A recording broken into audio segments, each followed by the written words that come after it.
First of all, let's put this in context. President Obama got nearly 7.8 million fewer votes from whites than he did 4 years ago. He becomes the first president in the history of the country to receive a smaller share of the vote in getting elected to a second term than he got in his first. The Democrats, the only group that they got more votes this time around than they got 4 years ago were among Latinos. About 700,000 more Latinos voted Democratic this year than before. But the president has a real, he succeeded by suppressing the vote, by saying to people, you may not like who I am, and I know you can't bring yourself to vote for me, but I'm going to paint this other guy as simply a rich guy who only cares about himself. 53% in the exit polls said that on election day that Mitt Romney's policies would only help the rich, and they voted for Obama by a 9-to-1 margin.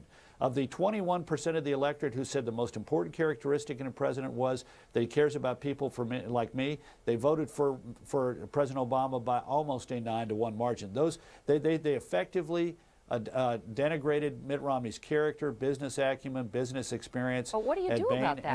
I made him unworthy. The first group to respond to the attacks on Bain Capital were not the Romney campaign. It was American Crossroads with an ad in July. Now, we don't do defense all that well. Why an election about which there was so much enthusiasm? I can understand why President Obama got fewer votes, because people were turned off by his record. But for Mitt Romney to get 2 million fewer votes than John McCain got says that there were a lot of people, particularly those 7.8 million Obama whites who supported him last time around, and 1.6 million African Americans who supported the president last time around. Those were people who could have been persuaded if they had not been turned off. Okay, hold on, because I want to talk to you about whether this was a Mitt Romney thing right after this break. Again, President Obama has been reelected with becoming the first president in history to win a second term with a smaller percentage of the vote than he did in his first term. You keep saying that, but I mean, he won, Carl. He won, and that's what the Republicans, care about the Democrats. But you know what? The other side says our strategy is to irradiate the Republican candidate